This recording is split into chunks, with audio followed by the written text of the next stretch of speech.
आजकल श्राप लगते हैं? आपको लगता है नहीं लगते, लगते हैं। पर कैसे लगते हैं? हाँ, पुराने समय की तरह नहीं कोई कमंडल से जल लेके पीछे फेंक दे बोल तो श्राप दियो मैंने तेरो ये है जाएगा, नहीं। आजकल श्राप व्यक्ति नहीं देता, आजकल श्राप प्रकृति देती है। आपकी करनी, उस करनी पर व्यक्ति आपको दंड दे सकता है, पर उस दंड का भी बड़ा स्वरूप श्राप प्रकृति आपको देती है, इसलिए बच नहीं पाओगे। जहां जो किया है उसका श्राप आपको मिलेगा ही मिलेगा, और प्रकृति देगी उसका दंड। प्रकृति दंड देती है। आज किसी के साथ छल किया, कपट किया, किसी के साथ किसी के मान का हनन किया, किसी की बदनामी करी, किसी का अपमान किया, सामने वाला व्यक्ति भले ही कुछ ना कहे लेकिन प्रकृति नहीं छोड़ेगी। प्रकृति घूम करके आएगी और आपको वह दंड देगी। ये योजना कलयुग में है। बाकी के 3 युगों में जिस व्यक्ति के साथ आपने अपराध किया वही श्राप दे देता है, पर कलयुग में भगवान बोले अगर यहां श्राप का अधिकार दे दिया तो सबरे कमंडल लिए ही डोलेंगे हाथ में। अच्छा तेने मेरे संग क्यों, ले जा तेरा एक पाम लंगड़ो है जा। हम कलयुगी जीव हैं भैया, हम लोगों पे बहुत खतरनाक है हम लोग। इसलिए ठाकुर जी ने कलयुग प्रारंभ होते ही श्राप का विधान खत्म कर दिया। बोले यहां श्राप व्यक्ति नहीं देगा, यहां श्राप प्रकृति देगी। अगर श्राप हम लोग दे रहे होते, खत्म हो गए होते, पूरी दुनिया खत्म हो गई होती कब की। एक दूसरे ने श्राप दे दे करके नष्ट कर देते। जा तू बूढ़ो है जा, तेरो ब्याह ना होएगो। जा तू काणो है जा, तू ऐसो है जा। श्राप लिए डोलते सबरे। इसलिए कलिकाल में श्राप का अधिकार नहीं है। लेकिन एक बात याद रखना, जो व्यक्ति भजनानंदी है, जो व्यक्ति नित्य ठाकुर जी का स्मरण करता है, जो व्यक्ति नित्य ठाकुर जी की लीला में रहता है, नित्य ठाकुर जी के चिंतन में रहता है, उसके साथ अपराध करने से पहले सोच लीजिएगा। क्यों? श्राप वो नहीं देगा, वो तो ठाकुर जी में व्यस्त है, पर उसके बदले का श्राप फिर ठाकुर जी देते हैं। इसलिए कम से कम छल बल कपट करने की अगर आपकी इच्छा ज्यादा ही है तो संसारियों के संग ही करना, किसी भजनानंदी के संग मत करना, नहीं तो उसके भजन का श्राप तो लग जाएगा। थोड़ी सावधानी रखो, क्योंकि ये संसार है और संसार में भी कलयुग का संसार है। कलयुग के संसार में नरक और स्वर्ग तक की स्थिति पहुंचाने में ठाकुर जी इतना ज्यादा विश्वास नहीं रखते। ठाकुर जी कहते हैं या यहीं भुगवाओ जो भगवानो है। हाँ ठीक है, स्वर्ग नरक की व्यवस्था तो है, बहुत बड़े उच्च कोटि के पापियों के लिए है, पर सामान्य पापी जो होते हैं, जिस कैटेगरी में कभी कभी हम आप भी आ जाते हैं, हम सामान्य पापियों में आ जाते हैं, हमारे लिए ठाकुर जी नरक स्वर्ग तक की व्यवस्था नहीं रखते। ठाकुर जी कहें न दारी के न यहीं भोगवाओ, ये अपने 100 वर्ष के जीवन काल में यहीं भोगेंगे जो इन्हें भोगना। और अगर या जन्म में बच के निकल गए तो अगले जन्म में भोगेंगे। भैया या जन्म में भोग लें तो ठीक है, हमें पता तो रहेगी कि हमने कियो कछु ऐसा या हमारे भोग रहे हैं। अगले जन्म में कहीं आए हो तो यूं ही सोचते रह जाएंगे कियो कहा मैंने जो मेरे संग ऐसा हैरो है। तो यही जन्म में ठाकुर जी दे दें, बहुत बड़ी कृपा है। आपको याद आ जाएगा, ओहो 20 साल पहले एक सामने वाले के घर में मैंने ऐसे ऐसे कियो, 20 साल पहले वहाँ की छोरी को ब्याह तोड़वायो, 20 साल 25 साल पहले वहाँ के संग मैंने ऐसे ऐसे कियो, तभी मेरे संग ऐसा हैरो है। या जन्म में भोग जाए तो बहुत अच्छा, कृपा है ठाकुर जी की।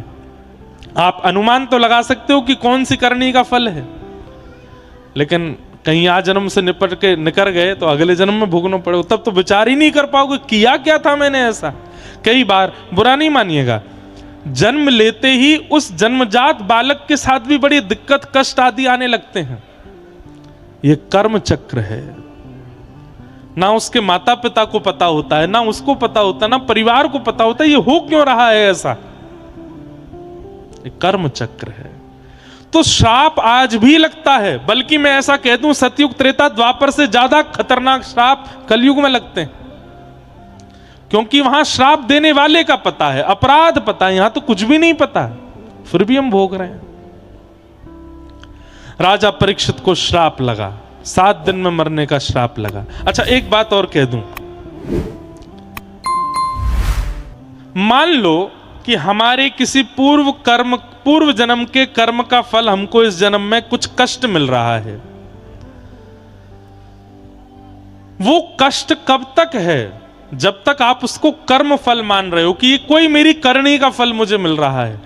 लेकिन जो व्यक्ति अपने जीवन की हर परिस्थिति को भगवत कृपा प्रसाद मान लेता है, उसको कष्ट नहीं लगता, उसको प्रसाद ही लगता है।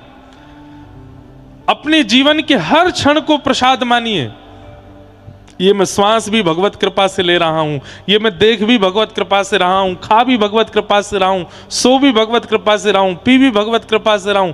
अपने हर क्षण को भगवत कृपा यदि व्यक्ति मानने लग जाए तो फिर उसके लिए श्राप नहीं है, उसके लिए कष्ट नहीं है, प्रसाद है। और प्रसाद मट्टी में भी गिर जाए ना तो झाड़ के पाली हो जाए, प्रसाद को छोड़ा नहीं जाता। सामान्य केला अगर गिर जाए तो छोड़ दिया जाता है, लेकिन मंदिर से मिला हुआ प्रसाद यदि नीचे गिर गया तो उसको उठा के झाड़ करके पा लिया जाता है, क्योंकि प्रसाद कभी अपवित्र नहीं होता। ऐसी जीवन की हर परिस्थिति को प्रसाद यदि मान लिया जाए तो सब स्वीकार करने लगोगे आप उससे चिंतित, व्यथित या विचलित नहीं होगे। प्रसाद मानिए। और यही एक अनुरागी व्यक्ति, भक्त व्यक्ति का लक्षण है कि वो अपने जीवन की हर परिस्थिति को प्रसाद मानता है।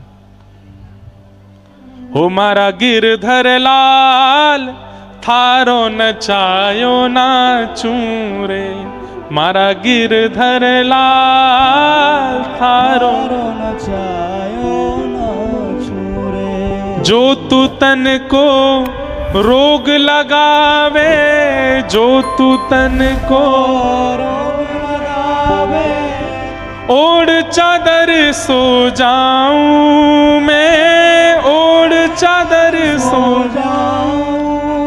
जो तू काल रूप बन आवे, जो तू काल बन आवे, मैं लपक गोद में आऊं हाऊं, मारा गिरधर लाल, थारो नचायो नाचू रे, मारा गिरधर लाल, थारो। और भैया मैं अभिमान में नहीं कह रहा हूं, पर मैं इस पद में जो जो बात है उन पर अमल करता हूं कि मेरे संग जो हो, मेरे जीवन में जो हो, सब लाल जी की कृपा है।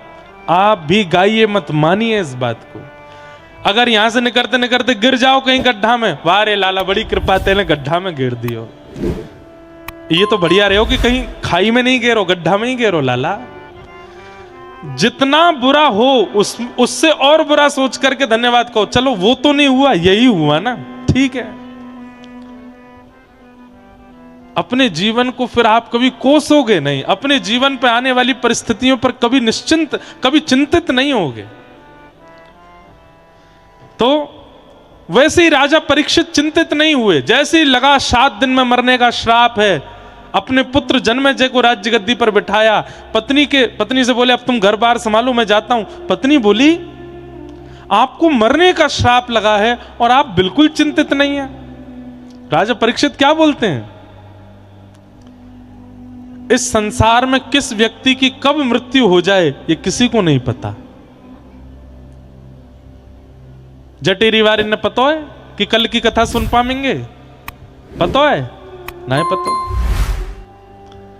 कल की कथा में आ रहे हैं, आ भी पाएंगे कि नहीं कछु पता है। अरे महाराज, प्राण निकलवे के लिए एक छींक ही काफी है, और आजकल तो छींक भी ना आवे, सोए उठे ही नहीं, सोवे गए उठे ही नहीं। अच्छा, जब किसी की मृत्यु हो जाती है तो फिर घर के लोग और परिवार के लोग जो बात करते हैं वो बातें कभी सुनो, मतलब सुनवे के काजे जरूरी मत जाइयो। सबके घर में कुछ ना कुछ घटना हो ही जाती हैं कभी, तो वहां लोगों की वार्ताएं क्या होती हैं।